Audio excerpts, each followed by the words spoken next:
Hi there, greetings, Multi-Retromania. Now, I've done previous videos about Pinball FX in the the early release versions, and now they've actually released it properly on the PlayStation, for the PS5, and I believe the Xbox, but I'm not 100% sure about that. Could be true. Anyhow, the reason for this video is that I played on the released version on Epic Games because obviously the previous version, the early release version, was on Epic Games as well. And I would like to know my thoughts really on whether you think it's worth it or not. Now, if you don't have any of the FX3 tables, then it's possibly worth purchasing it, and I'll go for the reasons why. Now, if you're not aware of what it is, it's basically a pinball, like it's a bit like an emulator. You basically play pinball tables. That's what it's for. And Zen Studios that created it, they created it originally, and it was released on Steam. And the way that they did it was you paid so much for like a bundle pack. So let's for example, for argument's sake, say if it were £5, then you might get 3 tables, which was quite good value at the time because obviously the table's quite good. Sometimes they'd release it or you get discounts off it, so you may be able to get 3 tables for half the price. So you may be paying £2.50 for 3 tables, which again is good value if the tables are any good.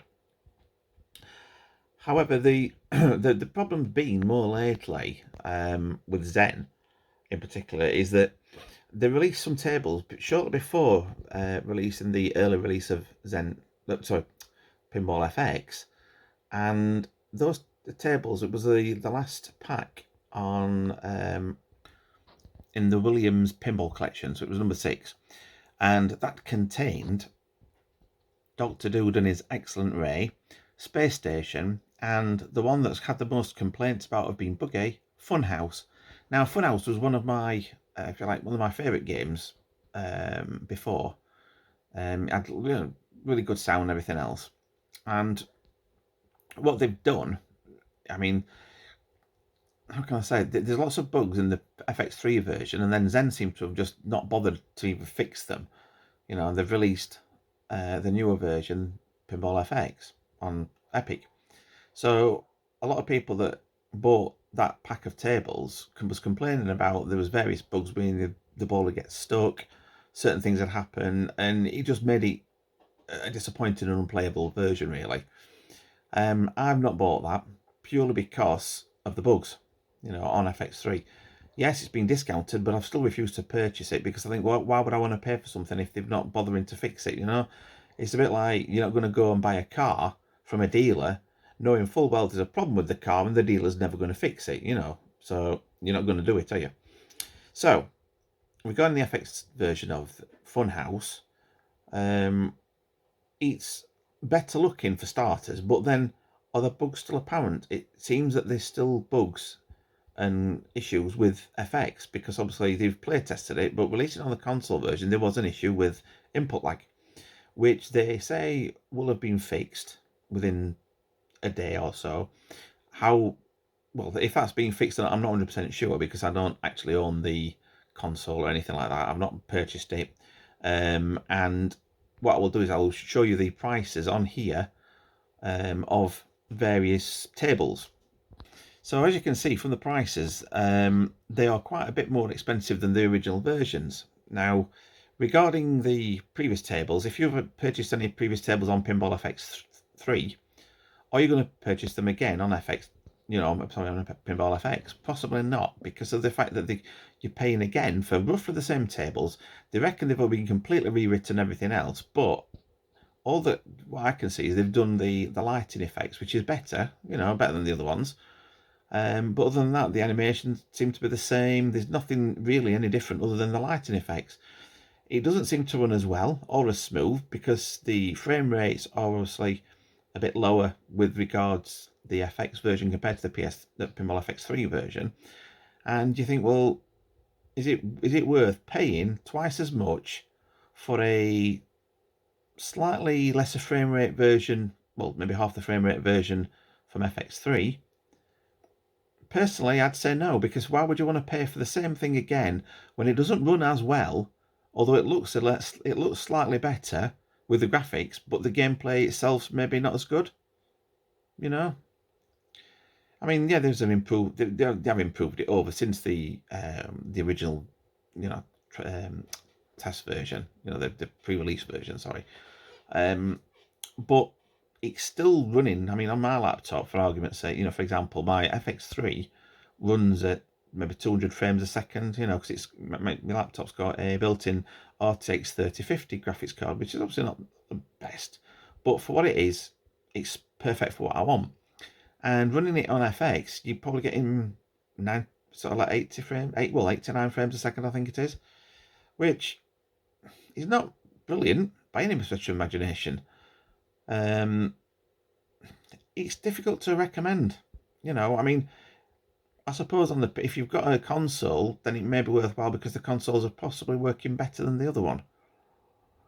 But if you've got a laptop, I would strongly recommend looking at the reviews that people have given it on Epic.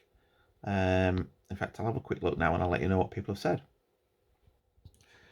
Well, I don't know if it's me or I'm missing something, but looking on Epic Games, it doesn't appear that you can actually give a review to a game because I can't find any reviews other than like a rating, you know, and it's got a rating of 4 out of 5.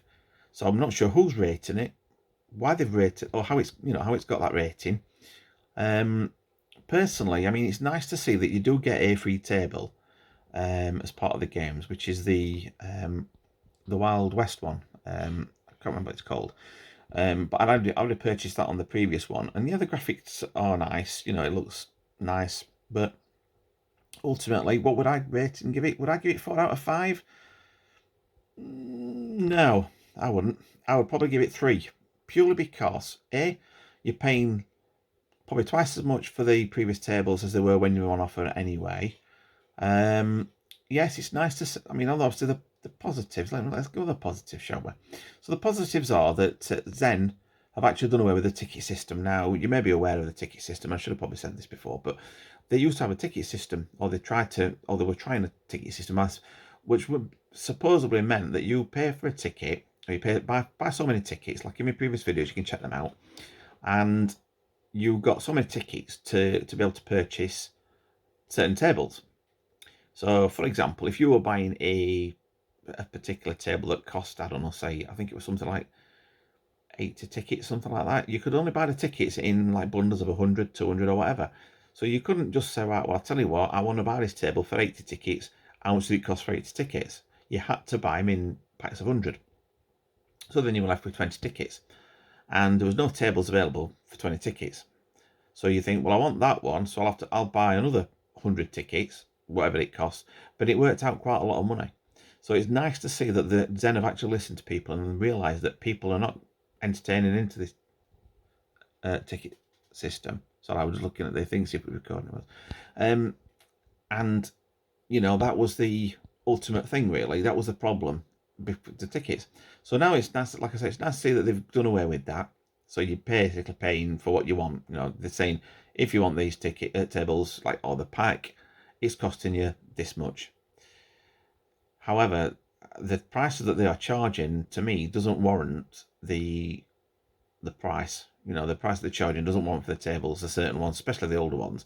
I mean, yeah, you're getting a pack of, 7 tables for like £20, whatever it is. I still don't think that's worth the money. You know, I mean, you probably see them again. I may put the images of the tables here. But it's just a lot of money. I mean, I know they've invested in, you know, they're sort of doing the new tables, which is nice to see newer tables. But when I played one of the demos of one of the tables, I can't say I was overly impressed, to be honest. It were like, that even though they're supposed to have got better graphics and everything, the graphics of the newer game, of the cartoon type games, were pretty much exactly the same as ones on FX3 with regards, like Family Guy. The Family Guy ones were, you know, they were cartoony and they look good. And on the newer ones, the new ones like Snoopy or whatever, and they basically look exactly the same. There doesn't seem to be any lighting effects on there because obviously it's a cartoon thing, so you can't really expect decent lighting effects on cartoon graphics. So Have you had any experience with this one? What do you think about it? Do you think my review of 3 stars out of 5 is good? If we were giving it out of 10, I would probably give it probably 5. Yeah, you know, basically half. Because the value, I don't think, I mean, unless you've got like a beefed up mega system that may play it at 200 frames a second or whatever, I don't think you're going to appreciate. I don't think you're going to enjoy it as much as you would do FX3. And obviously, people are defending it. You know, people are defending the new version, and you know things go forward, etc., etc., etc. Which yes, I agree with. You know, but to me, it's a step backwards. You know, they damaged the reputation by the ticket system in the first place. People say, well, why? You know, it's not fair. So a lot of people lost interest. And I think the thing that was nice about the sort of the trial version, if you like, the pre-release version, was that every day you'd have a couple of tables that you could play unlimited. You know, even though you couldn't unlock anything, you know, you didn't unlock achievements or all like that. You could just play the table as much as you wanted in that day. Whereas now they've released it, you've only got one table that's free. Yeah, it's unlocked maybe, you know, you can do all the stuff, but you know, just one table. It's not really. Not. I mean, it's okay, you know. The other thing as well, you know, I don't know if you've seen, but you get 2 minutes worth of play on a trial version of a table, which is nice. So you can try it, and if you like it, fine, you can purchase it or whatever. But going forward, I mean, regard the ticket system as well. People, I think the thing that probably annoyed people, which I forgot to mention earlier, is that they're supposed to be cross-flat platform.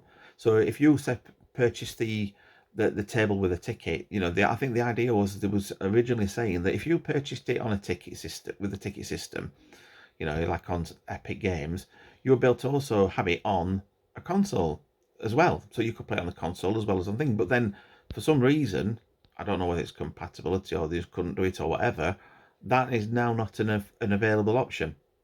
So, you know, it's the same old story. You want it on, if you want to buy it on, if you want to buy a table on on the PS5, for example, you buy it on the PS5, but you don't get it on any other platform, which sort of makes sense. But people that have used the ticket system and paid things via the ticket system, I think they're going to feel quite cheated, to be honest. And maybe they've gone to the platform of Epic Games because people can't review it and give the feedback and things, you know, why they're frustrated. Like I said, thanks for watching this video. I hope you found it useful. And if you've got any comments or thoughts on, you know, or your experiences of it, I'd love to hear it. And I will obviously give feedback as well and reply wherever I can. So yeah, what do I think? I would initially stick with Pinball FX 3. Cheaper tables, you know, works better on older hardware, and then keep the new ones, obviously, you know, for the newer ones, if they work properly. It's good that it's free. It's good that you get a free table so you can try it on your system and then make the decision, will I be carrying on playing with it? Possibly not, because you're only getting trial versions of the games. You've got one table free, which I already own on Pinball FX3, and the difference in the quality of the graphics, yeah, it's nice, but is it worth storing? Because when you install it, it's about 40 odd gigs, if not more, on the hard drive. Now, I should be uninstalling it. So if you like this video, please give it a thumbs up and consider subscribing to the channel. It doesn't cost a penny and it will help me regarding new videos, and let me know what you think about it. Thanks very much. Stay safe, everybody. Take care. Bye-bye. Okay, I got this. Go get him.